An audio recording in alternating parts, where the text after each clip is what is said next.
নারী ও শিশুদের যৌন নির্যাতন বন্ধে রাজ্য বিধানসভায় অপরাজিতা বিল পাস। তৃণমূলের আইন জটে আটকে 3 মাস আগে পাশ হওয়া বিল। দ্রুত এই বিলকে আইনের দাবিতে পথে তৃণমূল। শ্যামবাজার যাদবপুর মিছিল তৃণমূল মহিলা কংগ্রেসের।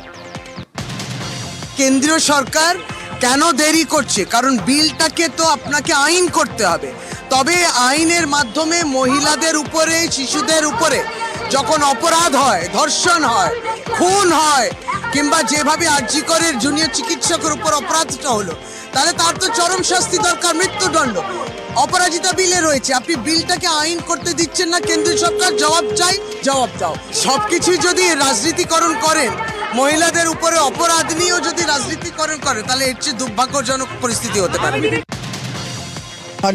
অপরাজিতা বিল 3রা সেপ্টেম্বর বিধানসভায় পাস হয়েছে। কেন্দ্রীয় সরকারের পক্ষ থেকে আমরা দেখছি না কোথাও পদক্ষেপ নেওয়া হচ্ছে যাতে আইনটাই সংশোধনী হয় এবং আমরা বাংলায় প্রয়োগ করার জন্যই বিলটি নিয়ে এসেছি, কিন্তু সেটা এখনো অবধি স্বাক্ষরিত হয়নি। 15 জনের প্রতিনিধি দল, 5 জন এমএলএ মন্ত্রী বিধানসভা থেকে এবং বাকি 10 জন সাংসদ, মহিলা সাংসদ, 15 জনের একটি প্রতিনিধি দল মাননীয় রাষ্ট্রপতির কাছেও যাবে। রাজ্য বিধানসভায় পাশ হয়েছে অপরাজিতা বিল, কিন্তু রাষ্ট্রপতির অনুমোদনের জন্য তা পড়ে রয়েছে। অপরাজিতা আইন আনতেই দেরি হওয়ায় ক্ষোভ। সংসদে প্রাইভেট মেম্বার বিল আনতে চান অভিষেক বন্দ্যোপাধ্যায়। আরজি করের যে ঘটনা ঘটেছিল, আমি প্রথম দিন থেকে তার নিন্দা করেছি এবং এর একমাত্র প্রতিকার, ওষুধ, সমাধান হচ্ছে আইন। আমরা ইতিমধ্যে আমাদের রাজ্য সরকার বিধানসভায় আইন পাস করেছে অপরাজিতা বিল। অপরাজিতা বিল যদি পাস হয়ে যায়, তাহলে ভারতবর্ষ জুড়ে এটা বিএনএসএস এর অ্যামেন্ডমেন্ট, এই অ্যামেন্ডমেন্টটা যদি রাষ্ট্রপতি ছেড়ে দেয়, সাইন করে দেয়, তাহলে সারা ভারতবর্ষ জুড়ে এই আইন পাস হবে। তাহলে প্রাইভেট মেম্বার বিল লাগবে না। আর যদি না আনে, তাহলে যতদিন লাগুক আমি প্রাইভেট মেম্বার বিল আনবো। আমার সাথে কেউ দাঁড়িয়ে থাকলেও আনবো, আর কেউ না দাঁড়িয়ে থাকলেও আনবো। ওয়াকফ সংশোধনী বিলের প্রতিবাদে পথে তৃণমূল। ধর্মতলায় রানী রাসমণি রোডে সংখ্যালঘু সেলের সমাবেশ। উপস্থিত ফিরহাদ হাকিম, জয়প্রকাশ মজুমদার সহ অন্যান্যরা। যে সংবিধানের শপথ নিয়ে প্রধানমন্ত্রী তার সরকার বানিয়েছিলেন, সেই সংবিধানকে আস্তে আস্তে লঙ্ঘন করছে। সংবিধানের যে স্পিরিট অফ কনস্টিটিউশন, সার্বভৌমত্ব এবং সেকুলার কান্ট্রি, সেইটাকে আস্তে আস্তে শেষ করে দিচ্ছে। আমাদের নিজেদের ধর্ম আচরণ, এটাও আমাদের কাছে কর্তব্য। এইটাকে প্রথম দিন থেকে লঙ্ঘন করছে BJP. আমতলায় doctors কনভেনশনে Abhishek Bandyopadhyay. Diamond হারবারে সাংসদের উদ্যোগে চিকিৎসকদের এই কনভেনশন। নিজের সংসদীয় এলাকায় শনিবার থেকে মেগা স্বাস্থ্য শিবির শুরু করলেন অভিষেক। এদিনের সম্মেলনে অংশ নিয়েছেন প্রায় 1,500 চিকিৎসক। স্বাস্থ্য পরিষেবায় নয়া অ্যাপ চালু অভিষেকের। ডায়মন্ড হারবারে এবার দুয়ারে স্বাস্থ্য পরিষেবা। 2025-এর 1 জানুয়ারি থেকে ডায়মন্ড হারবার লোকসভার 7 বিধানসভায় মিলবে পরিষেবা। 75 দিনের কর্মসূচি, 10 দিন করে প্রতি বিধানসভায় পরিষেবা। ক্যাম্পে 2 জন বিশেষজ্ঞ চিকিৎসক থাকবেন। বিনামূল্যে ওষুধ, সংকটজনক রোগীর জন্য রেফারেল ব্যবস্থা, রোগীর জরুরি চিকিৎসার প্রয়োজনে 12টি হাসপাতালে পাঠানোর ব্যবস্থা থাকবে। Helpline number. এই কর্মসূচি অর্থাৎ সেবাশ্রয় শেষ হওয়ার পরে আমরা 1 বৈশাখের আগে দরকার হলে 5000 ডাক্তারের একটা কনভেনশন আমরা করব এবং কলকাতার বুকে করব। সেবাশ্রয় কি? সেবা এবং আশ্রয়। আমাদের যারা স্বেচ্ছাসেবকেরা রয়েছে এবং যারা এই কর্মসূচির সাথে জড়িয়ে থাকবে, আমি তাদেরকে অনুরোধ করব, যে সমস্ত ডাক্তারবাবুরা আমাদের এই শিবিরে নিজের কাজ বাদ দিয়ে অংশগ্রহণ করে মানুষের সেবায় নিজেকে কর্তব্যরত করে আত্মনিয়োগ করেছে, তাদেরকে যেন ডায়মন্ড হারবারের আতিথেয়তা মুগ্ধ করে। শ্লীলতাহানির অভিযোগে আটক তৃণমূল নেতা। আটক দক্ষিণ দমদম পুরসভার 27 নম্বর ওয়ার্ডের সভাপতি বাসুদেব পোদ্দার।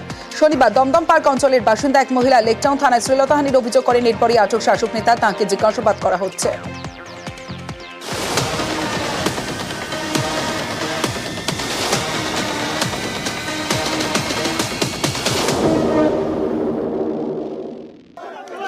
এই মুহূর্তে সরাসরি যে ছবি আপনাদের দেখাচ্ছি, চিন্ময় কৃষ্ণ দাসের গ্রেফতারির প্রতিবাদ। বাঘা যতীনে মিছিলে শুভেন্দু অধিকারী, বিরোধী দলনেতা শুভেন্দু অধিকারী। মিছিল থেকে চিন্ময় কৃষ্ণ দাসের মুক্তির দাবি তোলা হচ্ছে। যে ছবি আপনাদের সরাসরি দেখাচ্ছে এই মুহূর্তে বাঘা যতীন থেকে। সরাসরি নিউজ 18 বাংলা যারা চোখ রেখেছেন তারা দেখছেন চিন্ময় কৃষ্ণ দাস গ্রেফতারির প্রতিবাদ। বাঘা যতীনে মিছিলে শুভেন্দু অধিকারী। মিছিল থেকে চিন্ময় কৃষ্ণ দাসের মুক্তির দাবি, সরাসরি সেই ছবি দেখাচ্ছে আপনাদের।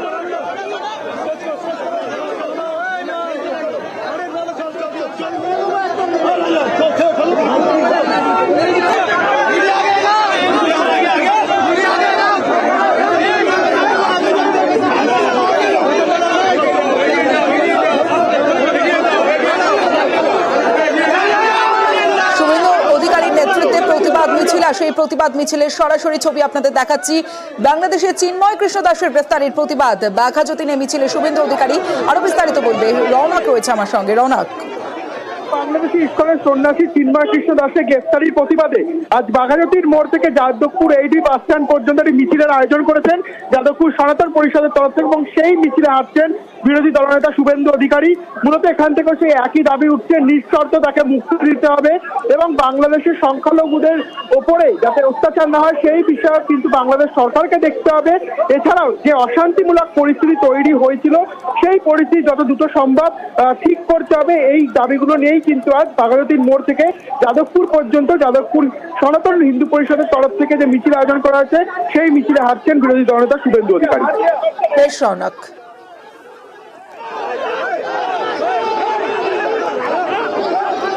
চিন্ময় কৃষ্ণ দাসের গ্রেফতারির প্রতিবাদ বাঘাযতীনে মিছিলে শুভেন্দু অধিকারী। মিছিল থেকে চিন্ময় কৃষ্ণ দাসের মুক্তির দাবি।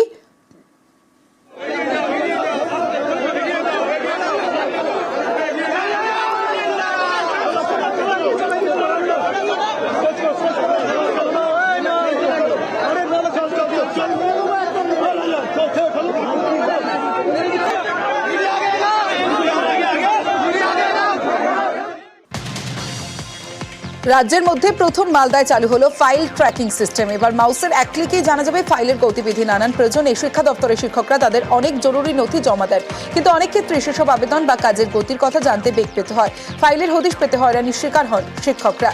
এই সমস্যা দূর করতে রাজ্যে প্রথম মালদা জেলা শিক্ষা দপ্তরে চালু হলো file tracking system. File tracking সিস্টেমটা উদ্বোধন হলো। আগামী দিনে কোনো মাস্টার হয়তো কোনো ফাইল খুঁজতে গেলে খুব সহজে ফাইলগুলা পাওয়া যাবে। প্রত্যেকটা শিক্ষক শিক্ষিকার উপকার হবে এবং অফিসেরও খুব সুবিধা হবে। মালদা থেকে শুরু হলো এই ব্যবস্থা, হয়তো আগামী দিনে গোটা পশ্চিমবঙ্গে শুরু হবে। যে কোনো বিষয়ে কোনো ফাইল ডিআই অফিসে এসআই অফিসে যদি জমা দেয়, অনেক সময় কাগজের ফাইল খুঁজে পাওয়া যায় না।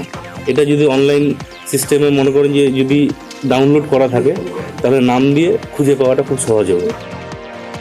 গোটা রাজ্যে এই প্রথম আমাদের এখানে চালু হচ্ছে। প্রাথমিকভাবে আমরা এটা প্রয়োগ করার চেষ্টা করছি, যদি সফল হই তাহলে আরো টিচারদের এন্ডে আমরা দেওয়ার চেষ্টা করব। কলেজ ছাত্রীকে অশালীন মেসেজ অধ্যাপকের। শিলিগুড়ি কলেজে ইংরেজি বিভাগের ছাত্রীকে অশালীন মেসেজ পাঠানোর অভিযোগ। শনিবার কলেজ অধ্যক্ষকে স্মারকলিপি দেয় টিএমসিপি। লিখিত অভিযোগ জানানো হয়েছে ইন্টারনাল কমপ্লেন কমিটিতে।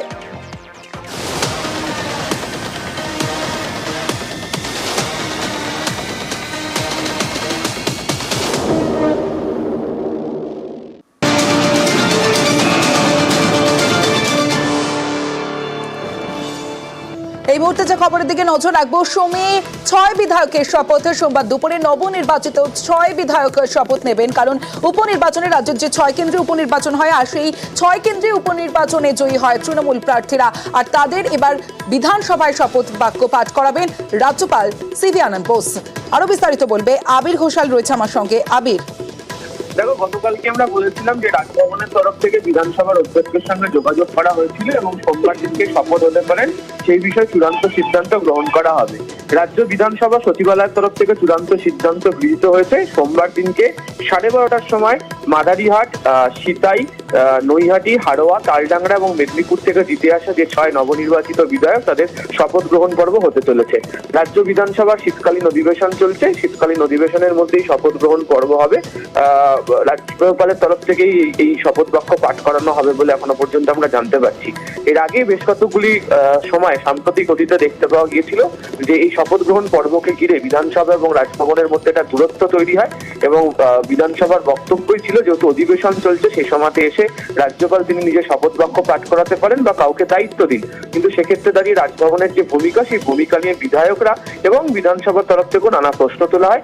এবারে দেখতে পাওয়া যাচ্ছে যে এই বিতর্কের কোনো জায়গা থাকছে না এবং যখন পরিষদীয় দপ্তরের তরফ থেকে এবং বিধানসভা সচিবালয়ের তরফ থেকে রাজভবনকে জানানো হয় তারপরে দ্রুত হস্তক্ষেপ করলে হচ্ছে রাজ্যপাল। ফলে আগামী সোমবার দিনকে 12:30টার সময় এই 6 নবনির্বাচিত সদস্যের শপথ গ্রহণ বিধায়ক হিসাবে হতে চলেছে রাজ্য বিধানসভাতেই। বেশ আবির।